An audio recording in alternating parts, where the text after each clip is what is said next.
Study IQ IAS, अब तैयारी हुई affordable.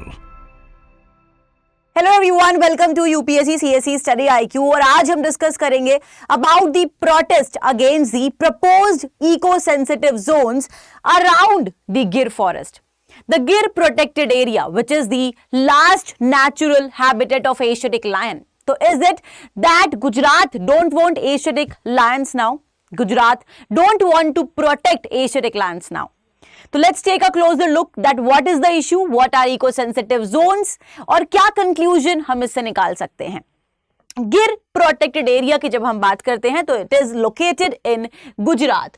Now what is the issue? On September 18, तो सितंबर 18 को union ministry of environment, forest and climate change ने एक ड्राफ्ट नोटिफिकेशन पब्लिश करा और प्रपोज करा eco sensitive zone 3328 square kilometers का around the Gir forest in Gujarat as an eco sensitive zone, and here we have गिर नेशनल पार्क इन Gujarat. However, उसके बाद एक रिवाइज्ड ड्राफ्ट मिनिस्ट्री ने यहां पर प्रपोज करा। अ वीक लेटर रिड्यूस कर दिया जो स्कोप था, जो एरिया था प्रोटेक्टेड एरिया का 2061 square kilometre. Forest officers said कि जो रिडक्शन हुआ it was needed to accommodate the जो बेसिक नीड्स हैं वहां के लोगों की living around the forest. Many commercial and infrastructure building activities are prohibited inside the eco-sensitive zones. तो what are eco-sensitive zones? ये जानना बहुत जरूरी है। Eco-sensitive zones जिनके बारे में बेसिकली ये कॉन्सेप्ट इंट्रोड्यूस हुआ 2002 में। इको-सेंसिटिव जोन्स को डिफाइन किया गया है नेशनल एनवायरमेंट पॉलिसी ऑफ 2006 में। दैट इको-सेंसिटिव जोन जो ज्यादा सेंसिटिव एरियाज हैं, ये मेनली एक प्रोटेक्टेड एरिया के बाद वाला जो रीजन होता है, एक बफर एरिया। मेनली जो ये कोर एरिया है एक तरीके से, इसके बाद एक रीजन आता है जो कि लेस प्रोटेक्शन की जरूरत होती है, जिसको जो लेस प्रोटेक्टेड एरियाज है। And these core areas are more protected areas, highly protected areas हैं जिनको ज्यादा प्रोटेक्शन की जरूरत है।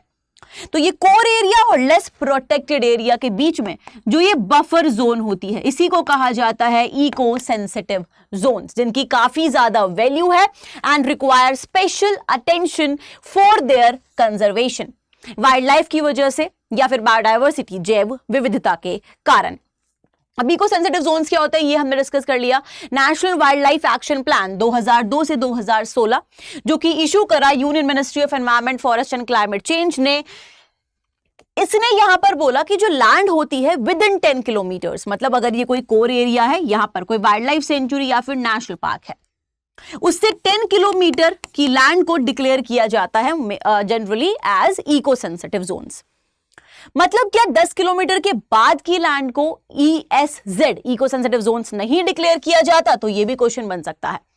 लेकिन जनरली 10 किलोमीटर की लैंड तक ये प्रपोज किया जाता है, बट 10 किलोमीटर से ज्यादा भी areas beyond 10 kilometre can also be notified by the union government, अगर वो एक्सटेंड बहुत ही ज्यादा सेंसिटिव कॉरिडोर्स हो। स्पेशली ये बफर जोन्स होती हैं जो कि मैंने आप सभी को ऑलरेडी बताया। कोर एरिया, एक ज्यादा प्रोटेक्टेड एरिया और लेस प्रोटेक्टेड एरिया के बीच में एक ट्रांजिशन जोन, बेसिकली एक बाउंड्री जोन होती है। तो यहां पर जो आपके नेशनल पार्क होते हैं या फिर वाइल्ड लाइफ सेंचुरी, जहां पर ज्यादा प्रोटेक्शन की जरूरत है, और उसके बाद जो लेस प्रोटेक्टेड एरियाज आते हैं, उनके बीच में जो ये ट्रांजिशन जोन होती है, उसी को कहा जाता है ESZ eco sensitive zone. But what is the importance? Why do we need to declare eco-sensitive zone? तो let's talk about the significance of eco-sensitive zones. ये act करती हैं as shock absorbers for the protected areas. Protected areas like wildlife sanctuaries, national park का shock absorber की तरह। मतलब जो भी negative impacts होते हैं उनको minimize करना। अब हम सभी को पता है यहाँ पर ये अगर आपका core area है और बाहर जो आपका, मान लीजिए यहाँ पर क्या है, लेस प्रोटेक्टेड है, यहाँ पर ह्यूमन सेटलमेंट्स भी आपके अलाउड हो सकते हैं, जिसकी वजह से नेगेटिव इंपैक्ट पड़ सकता है प्रोटेक्टेड एरियाज पर। तो इसके लिए एक बफर जोन क्रिएट करी जाती है और इसी को बोला जाता है eco sensitive zones. These areas are meant to act as a transition zone from areas requiring higher protection to those requiring less protection। और ये कुछ इको सेंसिटिव जोन्स हैं इंडिया में जो मैप के थ्रू आप सभी देख सकते हो। Then what are the activities जो परमिटेड है इको सेंसिटिव जोन में? कि क्यों प्रोटेस्ट हो रहे होंगे? बिकॉज कुछ एक्टिविटीज प्रोहिबिटेड होती हैं, कुछ एक्टिविटीज रेगुलेटेड होती हैं इको सेंसिटिव जोन में। Banned activities like commercial mining, commercial mining banned होती है, stone quarrying, crushing units, polluting industries भी यहां नहीं स्टैब्लिश करी जा सकती, discharge of untreated effluent, saw mills etcetera. Regulated activities तो प्रोहिबिटेड, जिन पर प्रतिबंध है, रेगुलेटेड जिनको रेगुलेट किया जा रहा है। होटल्स, रेस्ट, आपके resorts, construction, small scale non polluting industries, felling of trees, civic infrastructure, commercial extraction of water, ये सारी एक्टिविटीज यहां पर रेगुलेटेड होती हैं। Then what are the activities which are allowed, जो अलाउड है यहां पर? तो rain water harvesting, organic farming, cottage industries, use of renewable energy and fuels, agroforestry and use of eco-friendly transport is allowed in eco-sensitive zones. But क्योंकि कुछ activities prohibited है और कुछ एक्टिविटीज रेगुलेटेड है, इसीलिए बहुत बार प्रोटेस्ट भी हमें देखने को मिलते हैं। Now who declares a eco sensitive zone? एक इको सेंसिटिव जोन को डिक्लेयर कौन करेगा? तो basically forest department of state government, जो फॉरेस्ट डिपार्टमेंट होती है रेस्पेक्टिव हर एक स्टेट गवर्नमेंट की, वो सपोज क्या करती है? Site specific ESZ proposal prepare करती है। ये ESZ प्रपोजल की स्क्रूटनी के बाद they are sent to MOEFCC and MOEFCC scrutiny के बाद एक ड्राफ्ट प्रपोजल यहां पर लेकर आती है, एक ड्राफ्ट नोटिफिकेशन, जिसमें वो इनवाइट करती है सजेशंस और ऑब्जेक्शंस की, अगर लोगों को, वहां पर जो जनरली लोग रह रहे हैं, पीपल अराउंड द ESZ, कि उन लोगों के सजेशंस या फिर कुछ अगर ऑब्जेक्शंस है लाइकली टू बी अफेक्टेड, जो लोग वहां से उससे अफेक्ट होंगे, सच ऑब्जेक्शंस एंड सजेशंस वो सबमिट करे जाते हैं विद इन 60 डेज। तो 60 डेज इज द लिमिट कि जिसमें आप अपने ऑब्जेक्शंस को या फिर सजेशंस को सबमिट कर सकते हो। इसके बाद ये जो 60 दिन का जब सजेशन और ऑब्जेक्शंस आ जाते हैं, MOEFCC उनको कंसिडर करती है और साथ ही स्टेट का जो रिस्पॉन्स है टू सच सजेशंस उनको कंसिडर करती है। Then based on the recommendation, जो भी रिकमेंडेशन होती है एक एक्सपर्ट कमिटी की of ESZ of MOEFCC, ministry that is ministry of environment, forest and climate change एक फाइनल नोटिफिकेशन को इशू करती है। तो ये प्रोसेस होता है ESZ को डिक्लेयर करने का। I hope this is clear to everyone. Now Why has the गिर ESZ faced criticism? कि वहां पर क्यों लोग प्रोटेस्ट कर रहे हैं कि हमें ESZ नहीं चाहिए एक तरीके से? तो जब ये सितंबर 18 की जब ये प्रपोजल गवर्नमेंट लेकर आई, 196 विलेजेस जिससे अफेक्ट होने वाले थे, तो बीजेपी के गिर सोमनाथ डिस्ट्रिक्ट यूनिट के president Mahendra Pitiya wrote to chief minister Bhupendra Patel, he requested the chief minister to exempt the villages, की एग्जेम्प्ट कर दिया जाए जो विलेजेस हैं गिर सोमनाथ के और जूनागढ़ डिस्ट्रिक्ट के फ्रॉम दी ESZ। क्यों? तो उन्होंने बोला कि ये हैम्पर करेगा जो नॉन एग्रीकल्चरल एक्टिविटीज हैं एंड बिजनेस जो है रिजॉर्ट के और स्मॉल इंडस्ट्रीज। तो बेसिकली जो बेसिक वहां पर एक्टिविटीज हो रही हैं उनको अफेक्ट कर सकता है ये ESZ का नोटिफिकेशन।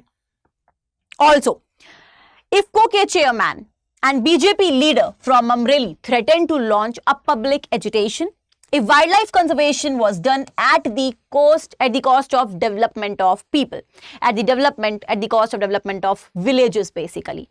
तो यहां पर हमें एक सिनेरियो देखने को मिला, बेसिकली एक ऑपोजिट सिनेरियो यहां पर हमें देखने को मिला, human needs versus wild life conservation के बीच में एक चैलेंज।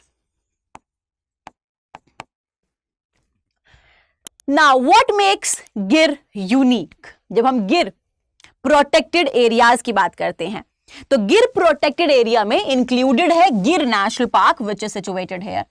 तो गिर नेशनल पार्क सिचुएटेड है, साथ ही गिर वाइल्ड लाइफ सेंचुरी भी सिचुएटेड है, पानिया वाइल्ड लाइफ सेंचुरी, पनिया वाइल्ड लाइफ सेंचुरी है यहां पर, ये भी सिचुएटेड है, साथ ही मिटियाला वाइल्ड लाइफ सेंचुरी यहां पर सिचुएटेड है, which is spread across Junagadh, Amreli and Gir Somnath districts in Gujarat, Saurashtra region in its south। बहुत बार यूपीएससी नेशनल पार्क या फिर किसी प्रोटेक्टेड एरिया की डिस्ट्रिक्ट्स भी पूछ चुकी है, तो it is important. It is Gujarat largest compact tract basically to of protected forest but is also surrounded by high density human settlement। क्या यूनिक है गिर प्रोटेक्टेड एरिया के बारे में? क्योंकि ये बहुत ज्यादा डेंसिटी वाला ह्यूमन सेटलमेंट से सराउंडेड है। और क्योंकि एशियाटिक लायन टेरिटोरियल एनिमल्स है तो they started moving out of the forest boundary, forest की बाउंड्री से बाहर आना उन्होंने शुरू करा इन दी अर्ली 1990s। जनरली जो पीपल वहां पर पेरीफेरी पर रह रहे हैं गिर प्रोटेक्टेड एरिया फिर गिर नेशनल पार्क की, they have received the big cats well, tolerate किया है उन्होंने जो ओकेजनल लॉस होता है लाइफ स्टॉक का लायंस के आने की वजह से और जो अटैक होता है ह्यूमंस पर। Thanks to the governments conservation efforts, government conservation efforts और कॉपरेशन के लिए भी फ्रॉम द लोकल जो एशियाटिक लैंड पॉपुलेशन है वो आपकी इंक्रीज करी है। तो ऐसा नहीं है कि वहां के लोगों को एशियाटिक लैंड्स का कंजर्वेशन अब नहीं चाहिए। इनफैक्ट यहां पर अगर हम बात करें तो एक सिम्बायोटिक रिलेशनशिप भी देखने को मिलती है कम्युनिटीज और एशियाटिक लैंड्स के बीच में, जैसे कि मालधारीज। अब what can be the conclusion? तो there is a need of balance between wildlife conservation and local development needs. For this there can be a need of monitoring committee also. So this was all about this issue. For more such informative videos you can subscribe to UPSC CSE Study IQ. Thank you so much students. Good luck. Study IQ IAS, अब तैयारी हुई affordable.